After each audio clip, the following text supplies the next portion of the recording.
Okay,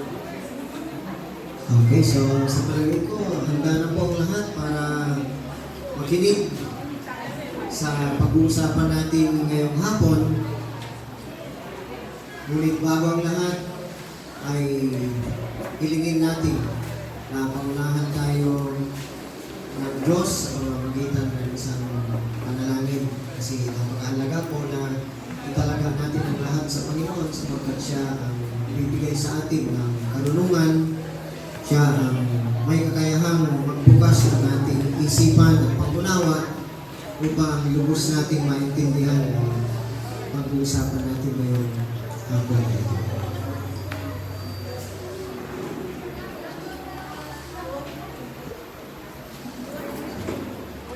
Tinatawagan ko si Pastor Santiago Malsing na siya ang mag-lead ng prayer muna sa atin dito sa pag-aaral natin.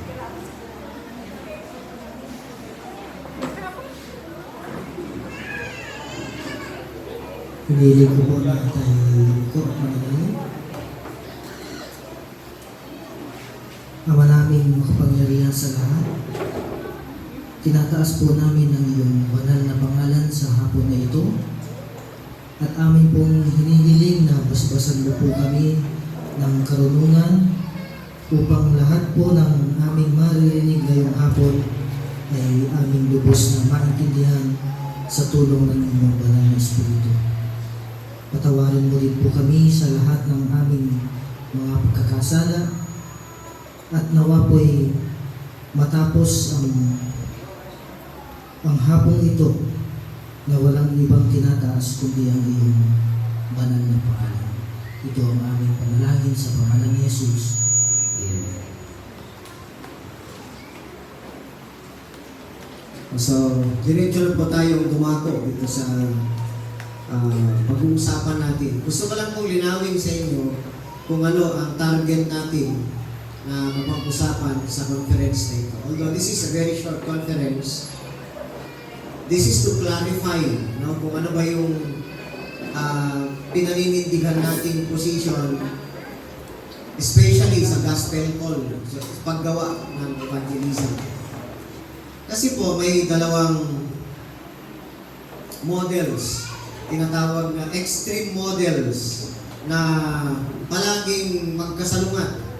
They are in sharp contrast to one another throughout the history of evangelical preaching na tinatawag. Itong dalawang extreme models na ito, isa ay ang tinatawag na Arminianism at ang isa ay ang Hyper-Calvinism. So, pag-aaralan natin, lilinawin ko po sa ating lahat kung nasaan ba tayo. Are we leaning to the Arminianism model in preaching the gospel, or we are gearing toward Hyper-Calvinism? So, lilinawin ko po sa inyo, na wala po tayo dun sa dalawa.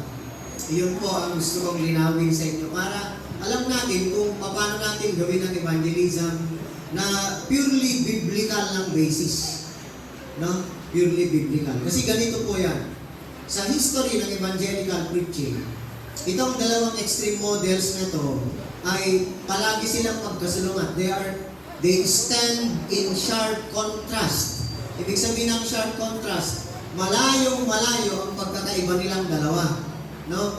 Sa isang banda, itong mga Arminian preachers, they frequently invite sinners to respond to the gospel through outward actions. Ito po yung, ewan ko sino sa inyo ang nakaranas na kapag meron yung nagpipreach na pinapataas yung kamay ng mga gustong tumanggap daw kay Jesus. Naranasan nyo yun, nakakita, nakarinig kayo ng ganong preacher. O kaya, yung sinasabi nila na you ask Jesus to come into your heart. Papasukin mo daw si Jesus sa puso mo. Or even yung paraan nila na you repeat the sinner's prayer after me. Nasundan mo yung panalangin na pangungunahan ng nagpipreach ng gospel. Yan po, yan ang ginagawa parati ng Arminian preachers. Itong style ng invitation na to ay it is rooted doon sa assumption ng human ability to believe, no, apart from divine grace. Yun kasi ang turo nila no, apart from divine grace. It characterizes much of modern revivalism. Yung mga modern revival services na ginaganap nila, ganito po ang style ng karamihan. On the other hand naman, there exists a model, meron din isang model that falls into the opposite extreme. Kasi parehong extreme itong dalawa Kung ganito kalayo yung sa posisyon ng Arminian, ganun kalayo yung hyper-Calvinism na tinatawag. Ito yung tinatawag na hyper-Calvinism. Ito namang isang model na to. Ito ay form ng preaching na ayaw nilang i-address yung mga makasalanan, yung mga sinners, kasi lahat naman tayo sinners, di ba? Yun ang declaration ng Biblia sa Romans chapter 3, verse 23, "For all have sinned and fall short of the glory of God." Walang exempted po doon. Lahat ay makasalanan sapagkat binana natin ang kasalanan na yan sa ating ninuno na si Adan at saka si Eva. So, ito namang hyper-Calvinism na ito, they refuse to address sinners directly or call them to come to Christ. No? Hindi nila ginagawa. Basta ang assumption nila, alam ng Diyos kung sino ang ililigtas niya, hindi na kailangan mag-evangelize. Yun ang sa kanila. You don't need to plead to sinners to come to Christ. No? It regards any form of invitation. Ang pananaw nila sa anumang form ng invitation, whether rightly or wrongly expressed, ito ay isang theological compromise para sa kanila that assumes sinners possess natural ability to believe without regeneration. Yun ang sinasabi nila. Now, dito sa tinatawag na theological tension, pareho, both the Arminian and the hyper-Calvinist find a common enemy in the Reformed or confessional Calvinist preacher. Doon po tayo sa gitna. No? Nandun tayo sa gitna.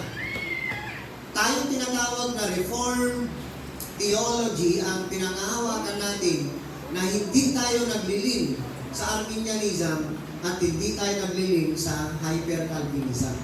Naintindihan po ninyo? Ang pundasyon po ng Reformed theology actually ay hindi nanggaling kay Calvin. Kasi ang unang-unang reformist either si Augustine o si Martin Luther. Sumunod lang si Calvin actually. Ngunit, sa mga followers kasi ng mga Reformed theology, mga followers ng Reformed theologians, I should say, sila ang nag-arrange ng mga turo na kung saan ginawa nilang isang sistema ng theology na tinatawag. So, saan tayo dito? Itong dalawang nagbabangayan na ito yung sinasabi ng Arminian, akusasyon nila sa Calvinist. Kasi ang Arminian, inaakusahan nila ang tunay na Calvinist of being too rigid daw. Na sila ay may tendency, they are veering toward hyper-Calvinism. Yun ang claim nila. Now, ito namang hyper-Calvinism, tinacharge nila ang mga tunay na Calvinist with Arminianism for issuing gospel calls to sinners. Ano yan? Mga Arminian yan, kahit na ang pundasyon ng turo nila, turo ng Calvinism, inaakusahan sila na Arminian sila kasi they are issuing gospel call to sinners. So, ironically, both silang dalawa, they make the same flawed assumption. Ano yung parehong flawed assumption nila? That to call a sinner to believe on Christ, kapag iniimbita mo ang mga nakikinig na ipagpalagay natin sinners nga, kasi tayo nga lahat sinners, to believe on Christ is to assume the sinner has the natural ability to do so apart from the work of the Spirit. Yun kasi ang ginagawa yun ang position ng Arminianism. But this is a serious misunderstanding of historic biblical Calvinism. Pareho silang dalawa, Arminian, hyper-Calvinist, inaakusahan nila ang biblical Calvinism na they are veering toward the two extremes. Pero yun po ang iniiwasan natin. Hindi po tayo ganun. The truth is that, ito po ang totoo, ang biblical reform preaching na ito po ang pinangahawakan natin has always held together two vital truths. Dalawa po ang pundasyon ng preaching natin. Ang isa, ang total inability of man and the universal offer of the gospel. Ang tao, dahil nga sa tayo ay itinuring ng Biblia na patay dahil sa ating kasalanan, no? Spiritually dead po ang bawat tao. Upon birth, physical birth, wala pong taong ipinanganak na dati lang meron ang Holy Spirit sa kanya. We are all spiritually dead because of sins and transgressions. And because of that, we are unable, wala po tayong kakayahan na kusang lalapit kay Jesus. Okay? Wala po tayong kakayahan na kusang lalapit. Ang isa pang pinangahawakan natin, ang akusasyon kasi ng Arminian sa atin, ay pinipili lang daw natin ang pagpapahayagan natin ng gospel. Hindi po. Ang biblical na turo ay universal po ang offer ng gospel. Universal po yan. Lahat, para sa lahat, walang exempted. Kaya nga kahit sino, sinishare natin ang gospel. Yun po ang sa atin. Yun po ang sa atin. So, ang Reformed preaching, biblical Reformed preaching is always held together two vital truths. First, the total inability of man. Alam natin na ganun. Nasa isip natin yon. At ang pangalawa, we need to offer the gospel universally to all people. Now, calling sinners to believe in Christ, kapag iniimbita natin, we persuade, we appeal na ang binabahaginan natin ng Ebanghelyo ay kailangan nilang manampalataya kay Kristo. Pag ginagawa po natin yan, it does not contradict the doctrine of total depravity. Hindi po contradiction yun sa doctrine ng total depravity. Nor does it presume any innate power in the hearer. Hindi naman natin sinasabi na ang nakikinig ay meron siyang kakayahan, no? Sariling kanya na mag-respond doon sa invitation ng gospel apart from grace. So, hindi po ganun, ano? Hindi kayang mag-respond ng tao sa gospel call kung wala ang kagandahan loob ng Diyos. Yun po ang pinaniniwalaan natin. So, paliwanag po ba yun? Rather, ang position natin, it is a recognition, i-recognize po natin that the gospel call is the very means. Ito po ang ginagamit ng Diyos, ordained by God, through which the Spirit effectually calls His elect. Ang ginagamit ng Diyos, ipapahayag ng Ebanghelyo para yun ang gagamitin niya ng Holy Spirit to effectually call yung kanyang mga pinili. Yun yung tinatawag na the outward call of the gospel serves the inward call of regeneration. Nakuha po natin. And we must never confuse the one with the other. Doon po kasi nagkakaroon ng confusion.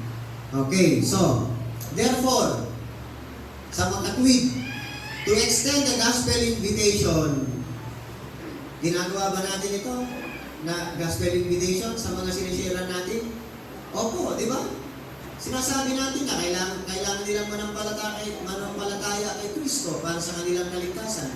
Dahil si Jesus nga tumubos ng mga kasalanan natin. To extend the gospel invitation is not an act of theological compromise. Hindi po natin tinitignan yon na act of theological compromise. Ngunit, this is an act of obedience to the Scripture. Kasi yun ang sinasabi ng Biblia eh. Di ba sinabi ng Panginoong Yesus sa Great Commission, umayo kayo at ipahayag ang Ebanghelyo. No? Therefore, go and make disciples of all nations, baptizing them in the name of the Father, and of the Son, and of the Holy Ghost, or Holy Spirit, sa ibang translation. Teaching them to obey everything that I have commanded you. Yun ang command sa atin. We are just obeying that command. We do extend the gospel invitation. Hindi po yung act of theological compromise. Kaya hindi tayo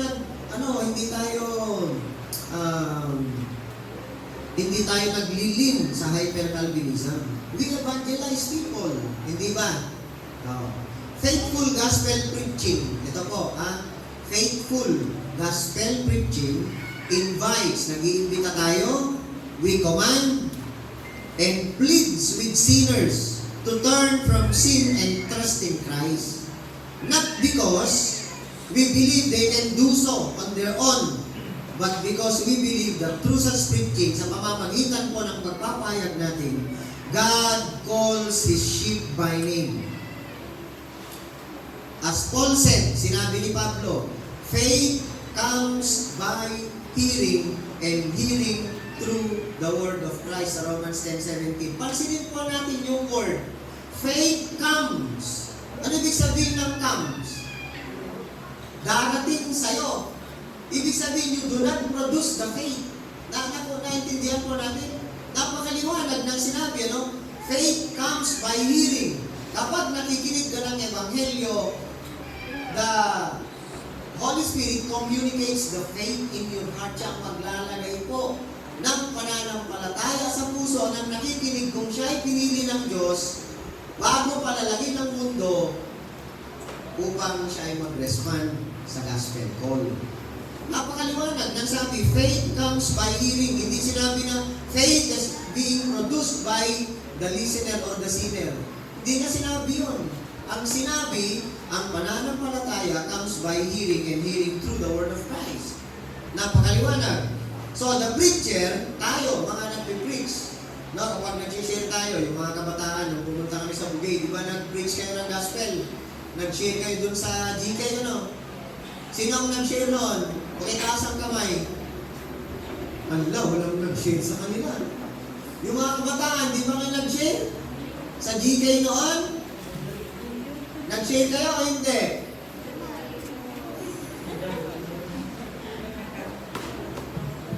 Di ba grupo-grupo kayo na pumunta noon? Tayo pala, hindi kayo lang, pati kami. Sinamahan namin kayo, nag-share kayo ng gospel? Oo. May naniwala ba sa pinahayag ninyo? Meron. Meron bang nag-reject? Meron din.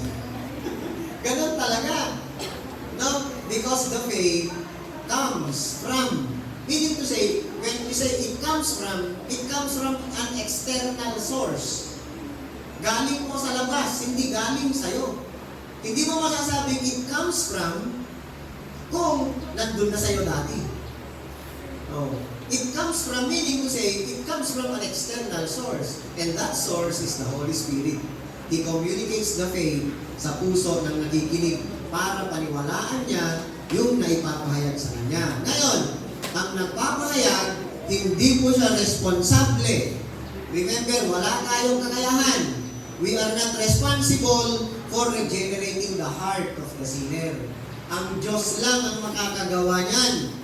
Ang responsibility lang natin is to proclaim the gospel indiscriminately. Ano ibig sabihin ng indiscriminately? Walang pinipili. Lahat ay dapat pagpahayagan natin ng gospel. At sa ating pagpapahayag, no, we are trusting God to do His sovereign work. Yun ang sinabi ng Apostol Pablo doon sa 1 Corinthians 3, di ba? Kami nagpapahayag lang. Ako, si Apollos, kahit sino, nagpapahayag lang. Ngunit sino ang nagpapatubo, nagpapabunga? Ang Diyos lamang. Wala tayong kakayang magpatubo. Kahit nga yung literal na farmer, sinong farmer sa inyo? Sina Pastor Willie, si Pastor Ronnie. Pag nagtanim ka ng mais, may gagawin ka ba para tumubo yun? Meron o wala? Baka uusokan mo ba? Matawag ka labi, balikang buko. May gagawin ka ba? Wala, di ba? Wala tayong kakayahang magpatubo. And how much more sa magpabunga? Kung wala ka nang kakayahang magpatubo, how much more sa magpabunga? So yung seed of faith na pinoproclaim natin, si Lord ang nagpapatubo at siya din ang magpapabunga nun. Ang responsibilidad lang natin ay to preach the gospel indiscriminately. Yun ang position natin. Maliwanag po ba? Oh. Kaya yung kapag ka, sorry to say this, ano? Kasi meron silang sinasabi sa atin na actually hindi tama. It is a false accusation. Na tinuturo daw natin na hindi na kailangan ng pananampalataya sa salvation. Ay hindi po totoo yun. Kailanman hindi po ako nagpahayag na hindi kailangan ng faith sa salvation. Basic yan. Christianity 101 na tinatawag. Without faith, you can never please God. Without faith, you cannot get to God's throne. Imposible naman Kristiyano ka, tapos ituturo mo na hindi kailangan ng pananampalataya sa pagliligtas ng Diyos. Hindi po pwede yun. Pangalawa, na akusasyon nila, itinuturo ko daw na pagka magpapahayag daw tayo ng Ebanghelyo, pupuntahan daw natin yung tao, sasabihin natin, pupunta kami sa inyo kasi pinili kayo. Sinabi ko ba yun kahit minsan? Nagpahayag tayo sa temple, di ba, Pastor? Hindi po ganon. Kasi walang sino man ang sa atin ang nakakaalam kung sinong pinili ng Diyos. Bakit? Siya nga ang pumili, ikaw ba ang pumili? Hindi. Siya ang nakakaalam kung sinong pinili niya. Wala tayong kakayahan. Kapag nagpahayag tayo, si Lord lang ang nakakaalam kung yung pinapahayagan natin ng Ebanghelyo ay pinili ba niya o hindi. Dahil kapag pinili niya yung taong yon, siguradong bibigyan niya siya ng pananampalataya para mag-respond sa gospel call. Yun po ang itinuturo natin. Pangatlong akusasyon, itinuturo ko daw na kayong mga nakikinig, sige, mabuhay kayo ng gusto nyo, kahit magkasala kayo, kasi ligtas naman na kayo, pinili. Tinuro ko ba yun? 17 years na ako nagpipreach sa Maranao. Kahit minsan, sabihin nyo, tumayo kayo ngayon, Pastor Willie, kung tinuro ko yun sa inyo. I've been pleading. Hindi daw sabi ni Pastor Willie. Actually, palagi ko po, kung minsan nga, ako pa ang binabrand nila na brutal kung minsan, brutally honest sa pag-preach kasi diretso kong sinasabi na kung hindi kalugod-lugod sa Diyos, talagang sinasabi ko. I never teach na, sige, magtolay ka ng conforme kwam mo kasi napalyag ka naman ba? Hindi ko po sinasabi yun. That would be an inconsistency. No? Now, itong mga biblical Calvinist preachers, they rightly label Arminianism a serious doctrinal error with corresponding errors in practice. Ngunit, we must at the same time also reject the hyper-Calvinist refusal to call sinners to repentance and faith. Hindi din natin pinapaboran ng hyper-Calvinism. Kung ayaw, hindi natin pinapaboran ng Arminianism because according to many Reformed theologians, ang Arminianism ay isang seryosong doctrinal error. Para sa kanila, and they can prove that biblically. Ako man din, pwede ko po, pero di kasi kasama dito sa pag-aaral natin ito. It is a separate pag-aaral na dapat gawin. Ang nature ng Arminianism, pwede ko pong i-explain sa inyo. Kasi umpisahan ko na sa Bible study namin sa Anaw. Pero, ito ang claim nila. Ngayon, kung ayaw natin sa posisyon ng Arminianism, kasi meron silang serious doctrinal error, na ang seryosong doctrinal error kasi nila, pilit nilang ipinapantay ang tao sa Diyos. Kaya ang nangyayari sa doktrina nila, nadidiminis ang sovereignty ng Diyos at naitataas ang kalagayan ng tao na maging pantay sa Diyos. Kaya ikaw, bahala kang magdesisyon kung tatanggapin mo daw ang offer ng gospel o hindi. Bali, ang final decision nasa tao, hindi sa Diyos. Kalain mo yun. So, ibig sabihin, kung gano'n ang pananampalataya mo, ang Diyos wala palang magagawa para iligtas ang sino man. hihintayin ng Diyos na mag-respond ang sino man, saka lang pala siya maliligtas. Ibig sabihin, inuutil ang Diyos kung ganon. Dahil wala siyang kakayahan na iligtas ang gusto niyang iligtas, sapagkat kailangan niyang hintayin na mag-respond muna yung tao. Doon nang gagaling yung statement na ang sovereignty ng Diyos, ang paliwanag nila, ay ina-adjust daw niya ang kanyang response sa will ng tao. O, naging ang Diyos tuloy ang nag-a-adjust ng response daw niya sa will ng tao. O, sino na ang mas mataas? Naging tao na ang mas mataas kaysa Diyos, di ba? Yun ang tinatawag nilang serious doctrinal error ng Arminian position. O, pero tayo, hindi tayo ganon. Hindi tayo ganon. We believe na ang Diyos ay sovereign over all. Sinasabi ng Biblia yan, no? Na siya ay nasa langit, kung anong naisin niyang gawin ay gagawin niya sapagkat Diyos siya.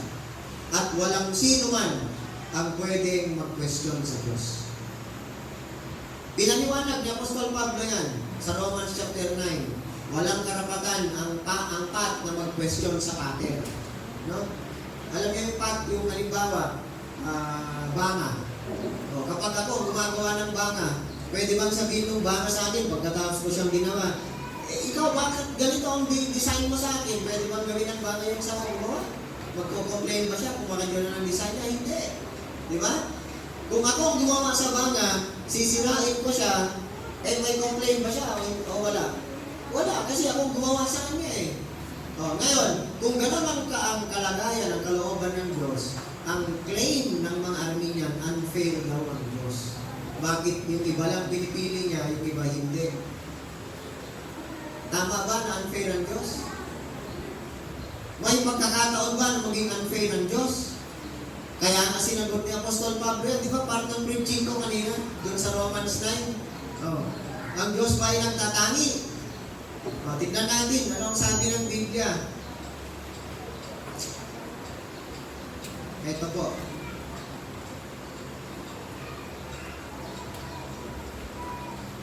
Sa verse 14 ng Romans 9, masasabi ba natin hindi makatarungan ng Diyos dahil dito? Yung pagpili niya kay Jacob instead na kay Esau. Can you accuse God of being unfair or unjust? Ang anong sagot?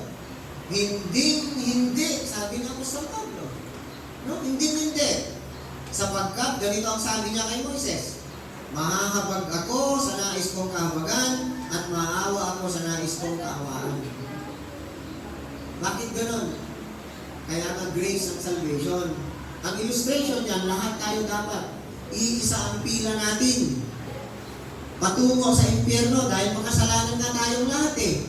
Oh, ang gagawin ng Diyos doon sa pila ng mga sinners going to hell supposedly, pipiliin niya kung sino doon ang kaawaan niya, tatanggalin niya sa pila. No? Yung pagpila papuntang impyerno, tatanggalin ka doon. Yun yung tinatawag na called out from darkness. Nasa kadiliman ka, tatanggalin ka ng Diyos sa kadiliman, ililipat ka sa liwanag ni Kristo na kanyang anak. At siya lang ang gagawa nun, hindi tayo. Hindi mo pwedeng sabihin na, Lord, akong piliin mo. Kasi mabait ako. Kasi, sinusunod ko yung magulang. Hindi mo masasabi yun. Dahil sa paningin ng Diyos, lahat tayo ay makasalanan. Wala tayong qualification na dapat piliin ng Diyos. Kaya nga, grace lang eh. Yun ang pinaniniwalaan natin. So, tatanggalin ka ng Diyos sa kadiliman, ililipat ka sa liwanag ni Kristo. Yun ang ganun ang pagliligtas niya. That is salvation by grace. So, tunghayan natin, saan ba kasi nanggaling itong model ng pag-evangelize na kung saan ay they invite sinners to make a public response by coming forward sa isang upuan o kaya tumayo, itaas ang kamay. Okay. Ang unang-unang gumawa kasi yan, mga kapatid, the key figure behind sa method na yan ay si Charles Grandison Finney. na ipinanganak noong 1792 at nabuhay siya ng 1875.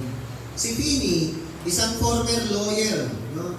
Abogado siya na naging revivalist preacher. Siya ang nag-introduce ng tinatawag niyang new measures to provoke immediate decision from his hearers. At isa sa pinaka-prominente na measure niya ay yung tinatawag niyang anxious seat or mourner's bench, na ang mga tao na nakikinig sa kanya under conviction were invited to come forward, yung tinatawag nilang altar call. Maalala niyo yung altar call, no? Tinatawag sa harapan ng congregation at sila ay mananalangin for salvation. Finney, nakita ni Finney, saw this a way to bring about a decisive moment of conversion and to prompt public commitment. Yun ang style niya. So itong ganitong style, theology ni Finney, ay it was decidedly Arminian and in many ways semi-Pelagian. Dinideny po niya ang doctrine of total depravity. Hindi niya inaamin na tayo ay dahil sa kasalanan, patay sa kalagayan. Now we are unable to respond to any spiritual stimulus or stimuli. No? Ang paniniwala niya, tayong mga makasalanan, kahit napatay sa kalagayan, meron daw tayong natural na abilidad to respond to God without the prior work of the Holy Spirit. Ibig sabihin, kahit na walang conviction ng Holy Spirit, ay magre-respond ka daw sa gospel call dahil meron ka daw natural na abilidad. Ngunit, wala naman sa Biblia na sulat na gano'n. Makakakita ka ba ng verse sa Biblia na ang sinner ay may natural ability to respond to God? Or ang maliwanag na nakasulat sa Biblia, tayo ay patay dahil sa kasalanan? Alin sa dalawa ang mas nakasulat? Yung pangalawa, kasi ganito ang sabi ng Biblia. Ipabasahin ko sa inyo. Sa Ephesians chapter 2, verse 1, anong sabi? Noong unay, patay kayo dahil sa inyong mga pagsuway at mga kasalanan. O yun ang nakalagay, mismo ang nakasulat sa Biblia. Ibinibilang tayong patay dahil sa kasalanan. We are spiritually dead. We are eternally separated from God and we don't have the ability to come to Him voluntarily kung walang prompting or conviction ng Holy Spirit. Kailangan natin ng conviction ng Holy Spirit. So, Arminian ang theology ni Finney, semi-Pelagian, he denied the doctrine of total depravity and believed the sinners had a natural ability to respond to God without the prior work of the Holy Spirit. Ang revival methods niya, nire-reflect niya ang teologiya niya na if people could be emotionally stirred down, kaya emotion ang target nila. If people could be emotionally stirred and decisively moved, they could choose Christ of their own free will. So ang ginagalawan niya ay free will theology. Kapag daw nabigyan ang sinner ng emotional steering, yung ipagandong mo emotion na, hindi tayo pa na. DJ Kwangay, DJ niya matilukano na, DJ abaw mo. Matilukano na. Basta emotional manipulation, ang tawag doon. Magdi-decide daw siya na pipiliin niya si Kristo of their own free will. Pero anong sabi ng Biblia? Sa John 6:44, ang Panginoong Yesus mismo ang nagsabi. Ganito ang sabi ng Panginoong Yesus. John 6:44. Ganito. Walang makakalapit sa akin malibang akayin siya sa akin ng Ama na nagsugo sa akin. Anong sabi niya?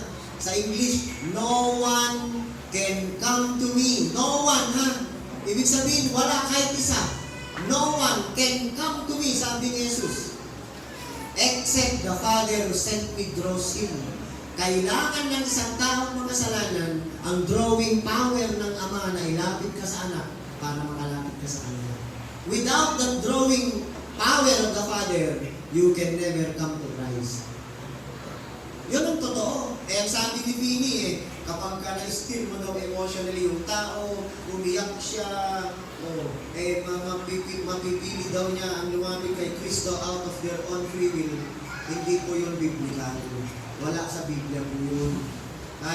Kahit buklatin ninyo ang Bible page by page, wala pong nangyari na gano'n. Huh? Kahit sa Acts, tignan nyo si Lydia, bakit siya nag-respond sa gospel call?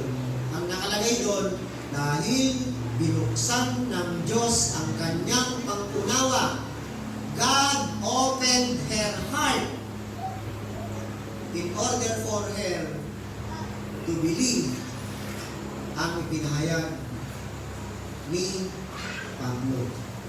Okay. So, yung influential feeling na yan ay nag-spread rapidly through American evangelicalism. Kaya, sino nga kasunod niya? Si Dwight L. Moody, yung tinatawag na D.L. Moody. Billy Sunday, Billy Graham, they continued and adapted the practice. Si Billy Graham, for instance, siya yung palaging gumagamit ng altar call, yung Cyber Crusades, asking people to walk to the front while the choir sang invitational hymns like, Just as I Am. Pero yun ba ang magkagaranti na magiging Kristiyano ka kapag pumunta ka sa harap? Can you grant regeneration to yourself? No. It's only the Holy Spirit. No? So, yung pagtaas ng kamay, paano may ginagawa? Italalagay sa dibdib. Ganito. The raising of the hand of prayer or praying the sinner's prayer become even more widespread in the 20th century. Especially sa mga fundamentalist and revivalist circles. Kaya yun ang history, bakit may mga ganyan? Minsan, ganun din tayo noon dati, hindi pa natin alam ang totoo, di ba? So, natin, tinaas mo ang kamay mo lang, di ba? Ganun tayo doon dati, pero wala ko sa Biblia yun. Kahit buklatin nyo po, isa-isa ang page ng Bible. Tingnan nyo kung may ginagawa si Jesus at ang mga apostol na nung sila'y nagpahayag ng Ebanghelyo, have they asked people to raise their hand, to accept Christ? Or sinabi ba ni Jesus na, buksan mo ang puso mo at tanggapin mo ako? Sinabi ba ni Jesus yun? Tingnan nyo ang Bible, basahin nyo kung may sinabi ni Jesus na yun. Wala. Ang sinabi lang ni Jesus sa Mark chapter 1 verse 15, repent and believe the gospel. When you trust Christ, that is believing. No?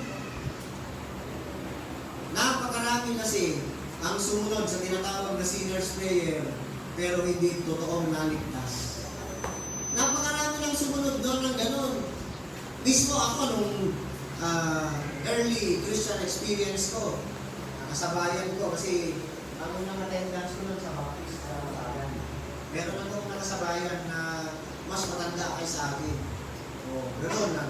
Nanalangin naman daw siya ng sinner's prayer, nagpapatotoo pa sa harap, umiiyak pa, lumuluha.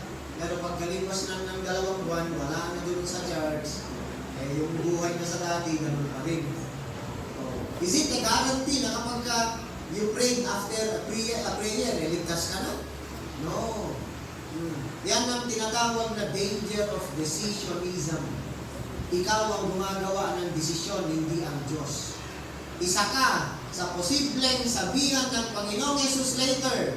Sa Matthew chapter 7, anong sabi ng Panginoong Yesus doon?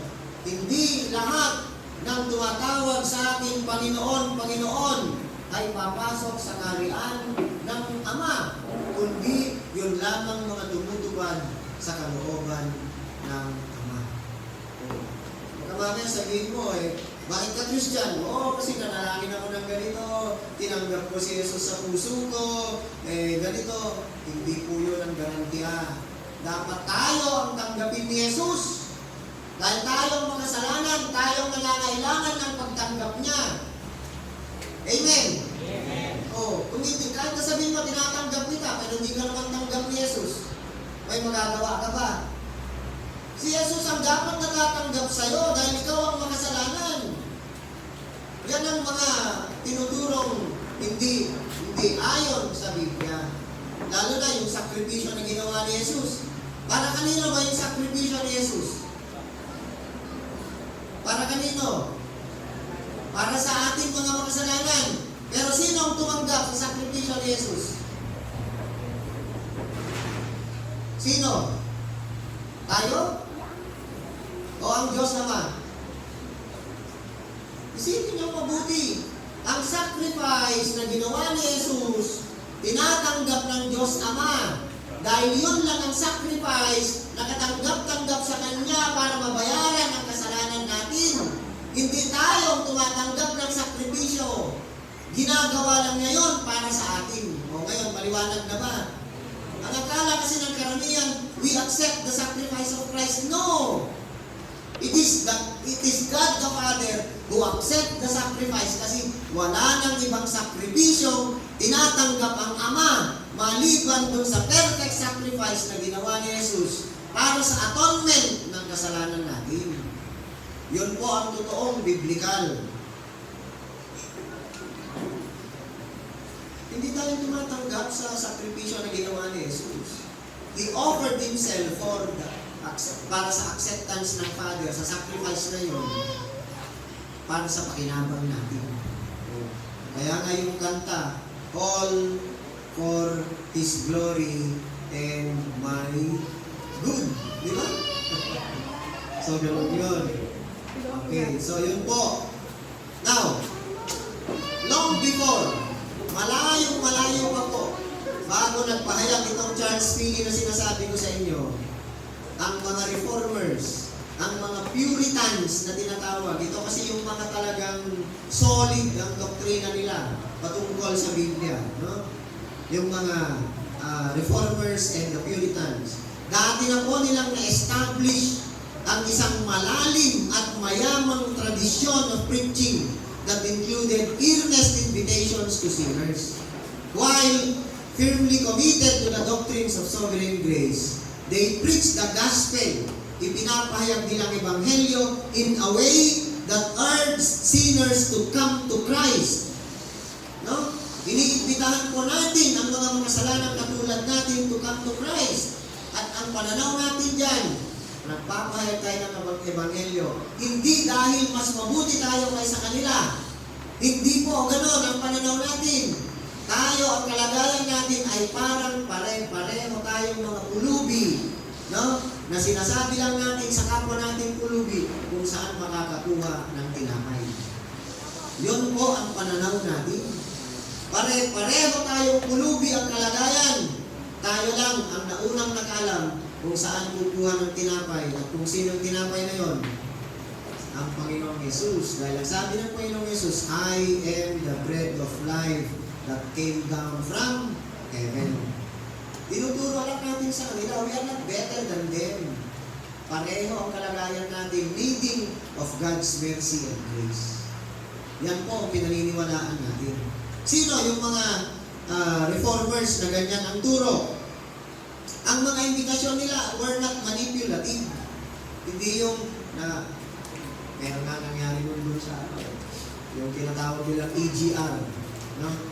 O habang kino-convince yung mga nakikinig sa kanila na na sasampalataya daw kuno, merong music naman na pine-play, very sober music, tapos pinapahawak ka ng tawag dito, ng nail, pako, tapos tutusok mo daw sa palad mo, idiin mo nang idiin, siyempre masaktan ka, iiyak ka, di ba? O, yun ang tinatawag na emotional manipulation. O, tapos pag umiyak ka na daw, sigurado naman na daw na naligtas ka na. Ganun bang sinasabi ng Biblia? Yun ay manipulation. Hindi po natin ginagawa yun. Amen. Hindi natin gagawin yun. Because it is the power of God that convicts the sinner to repent and come to Christ. But we persuade them. No? Yung iba nga nun, walang pako na makuha. Bato na lang eh. Pili sila daw ng bato na medyo matulis. At yun ang ipapatusok sa kanilang palad para madama mo daw yung pagkapako ng Panginoong Yesus. At yun pa lang, maling-mali na eh. Bakit sa palad ba't pinako ang Panginoong Yesus? Hindi sa palad, dito, sa wrist. Oh, Eh tapos dito ay papatusok ng gano'n para daw iiyak, tapos ligtas na. That is emotional manipulation. No? Long before na ginawa ni na Finney yun, ni na D.L. Moody, ni na Billy Graham, dati na pong nag-establish ang mga naunang reformist katulad ni William Perkins. Siya isang English Puritanism na grabe ang dedication niya sa pagpapahayag ng Ebanghelyo. Thomas Watson, Richard Baxter, ilistano, i-Google search nun, si Neo Era.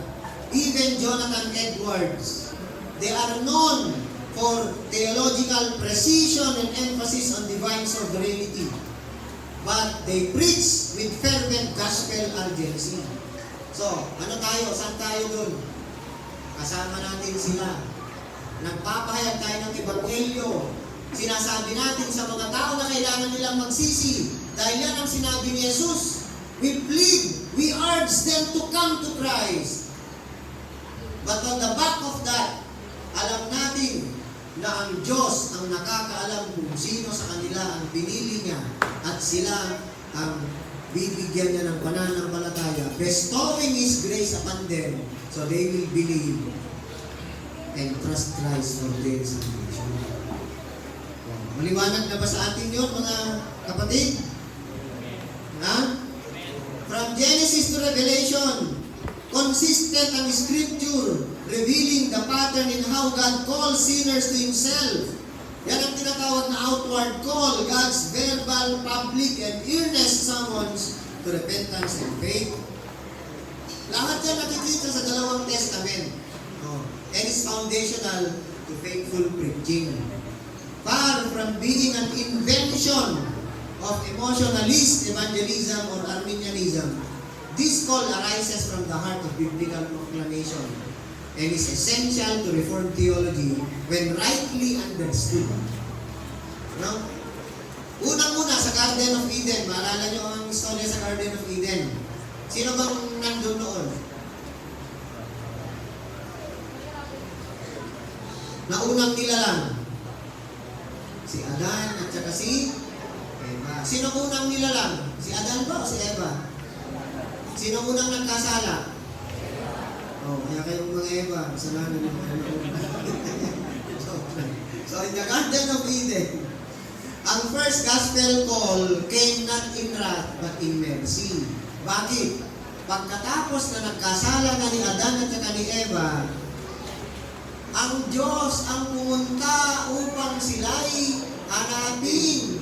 God came seeking them, calling out, where are you? Diba nasabi ng Diyos, nasaan kayo? Hindi ibig sabihin na hindi alam ng Diyos kung nasaan sila. Alam ng Diyos kung nasaan sila dahil Diyos siya. Pero yun ang ibig sabihin doon, yan ay external call, seeking them out of His mercy. No? Diyan nag-umpisa ang pattern ng tinatawag na God reaching down to men. Kasi ano bang initial response na Dan at saka ni Eva nung nagkasala sila? Hinanap ba nilang Diyos? Hindi. Anong ginawa nila? Nagtago sila. Kaya ang Diyos ang lumapit at sinabi sa kanila, where are you? Though the call exposed their guilt, no? It was not a mere accusation, but it was a divine summons that initiated God's gracious dealings with fallen man. So, yan ang pattern of God calling sinners out of hiding and into redemptive dialogue would continue throughout redemptive history, showing that even in judgment, God speaks to someone the sinner. Si Noah na lang. Sa panahon ni Noah, ilan bang naligtas sa baha? Sila lang, pamilya. Pero nagpahayag pa si Noah ng Ebanghelyo. Doon sa mismong istorya, hindi na sabi. Ngunit, kung babasahin ng 2 Peter chapter 2, verse 5, tinawag ni Pedro si Noah as a preacher of righteousness, proclaiming God's judgment and calling people to repentance. Though none, wala, kahit isa. Ngunit ang pamilya lang niya ang nag-respond. Noah's message was a real call. No? Kaya sa Old Testament pa lang, pinapahayag na ang Ebanghelyo sa lahat without exemption. Kaya yan ang sinusunod natin. Throughout Israel's history, ang mga propeta, ano ba ang pahayag ng mga propeta? So, pag binasa na po natin ang kabuuan ng Biblia, sulat ng mga propeta, wala silang ibang message, kundi tawagin ang mga tao na magsisi. Because they have turned away from God, manumbalik kayo para hindi kayo masira. Yan palagi ang message ng mga propeta. Tulad ni Isaiah, ini-invite niya ang mga tao, "Come now, let us reason together, says the Lord." In Isaiah chapter 1 verse 18. Si Ezekiel naman, anong cry niya? Turn back from your evil ways. For why will you die, O house of Israel? Si Ezekiel 33 verse 11. Yang mga yan are not mere moralistic appeals. They are covenantal calls directed toward God's people with broken faith. So, pag nag-preach tayo, even to the hardened hearts, the prophets did not withhold the invitation. Isipin lang natin, huwag natin kakalimutan, mga kapatid, wala tayong kakayahang baguhin ang kalagayan ng puso ng tao. Di ba sabi ni Jesus, may 4 na klase ng puso ng tao? Oh. Ano ba yung mga puso na yon? Doon sa mababasa natin yun sa parable of the sower. Pero yung iba, mas prefer nilang tawagin parable of the soils. Kasi 4 na klase. Ang lupa na ginawang halintulad ng Panginoong Yesus sa kondisyon ng puso ng tao. Ano ba yung 4 na yun? Una yung hardened heart, stony, weedy, and yung magandang puso. Yung 3, wala tayong kakayang baguhin yun. Wala tayong kakayang baguhin yun. Ang sinabi ng Biblia, ang Diyos ang gagawa nun. O, tingnan natin, Ezekiel chapter 36.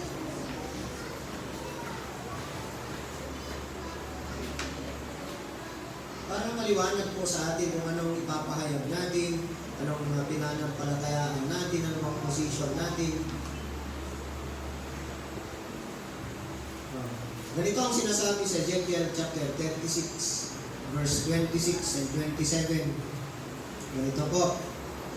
Pwede niyong i-open yung mga Bibles niyo para ma-verify niyo kung tama ba yung sinasabi ko sa inyo o hindi. Ano? Ang sabi sa verse 26, "Bibigyan ko kayo ng bagong puso at bagong espiritu. Ang masuwayin ninyong puso ay gagawin kong pusong masunurin. Bibigyan ko kayo ng aking espiritu upang makalakad kayo ayon sa aking mga tuntunin at masunod ninyong mabuti ang aking mga utos." Sinong nagsasalita diyan? Ang Diyos. Ang sabi niya, siya ang magbibigay ng bagong puso sa atin. Kaya yung may narinig akong preacher noon minsan, "Loyori kanu matagga, tufutu, arado mula, arado labbi kanu, bayaka mula labbi kanu." Oh my God. Hindi sinabi ng Biblia yun. Ang sinabi ng Biblia, papalitan ng Diyos. Your heart of stone, tatanggalin niya, He will replace it with a heart of flesh. Kapag hindi ginawa ng Diyos yun, mananatiling matigas ang puso at hindi kailanman tutubo at magbubunga ang seed of gospel sa puso. Amen. Oh. Hindi ko na yata itutuloy ito. Maliwanag na sa atin yung mga naniwalaan natin na. Okay na ba kayo?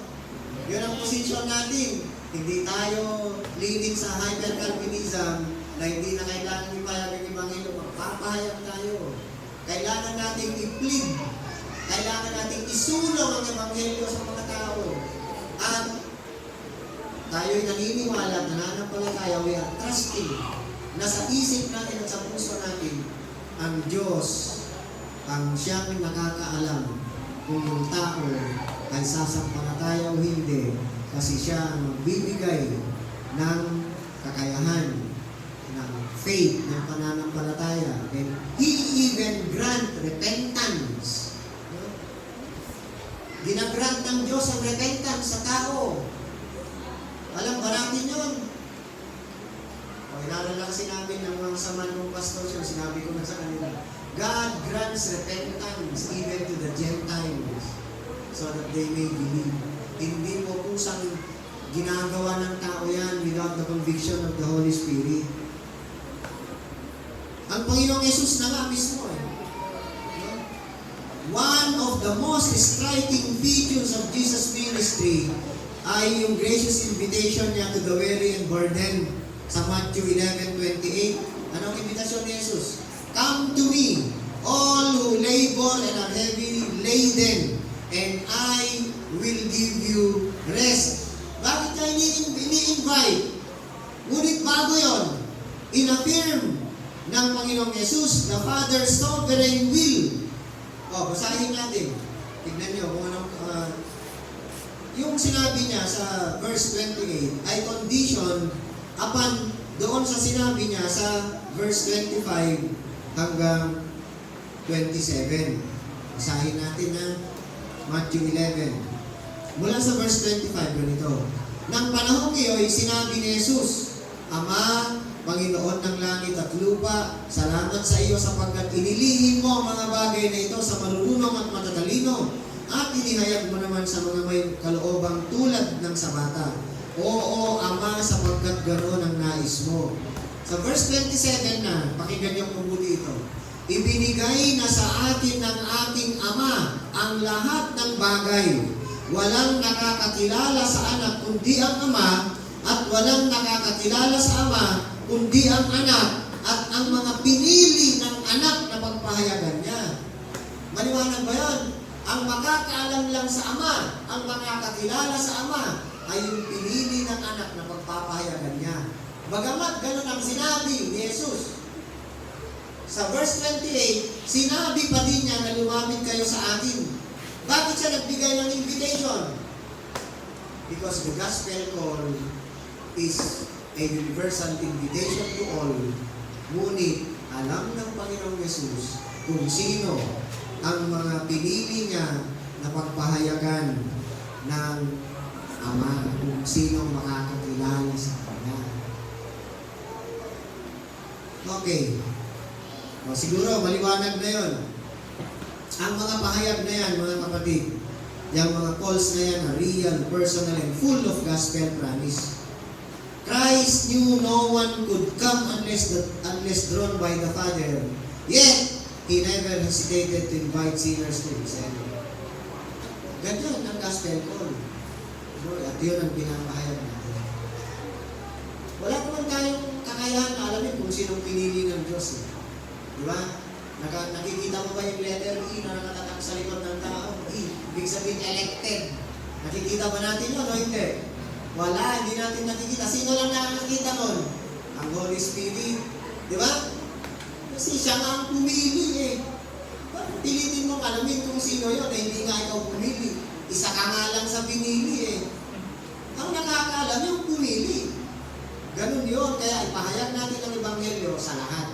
At si Lord na ang bahala at siya ang nakakaalam kung sino sa mga pinahayagan natin ang kanyang pinili dahil sila ang bibigyan niya ng pananampalataya.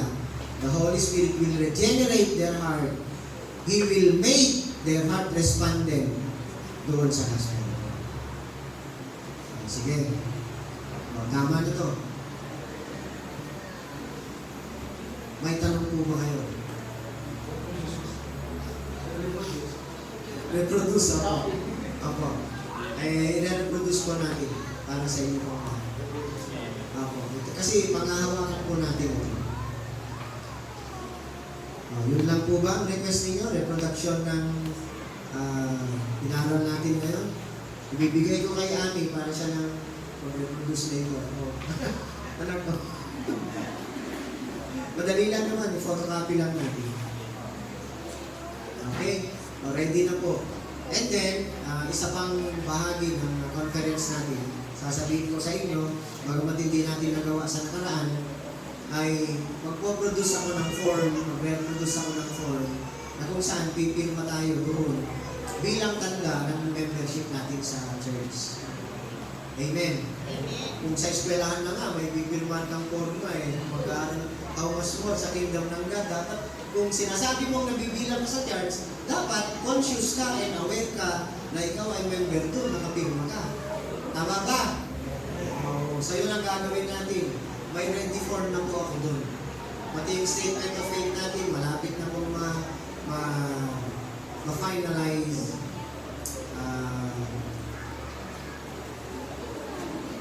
By God's grace and by His will, no?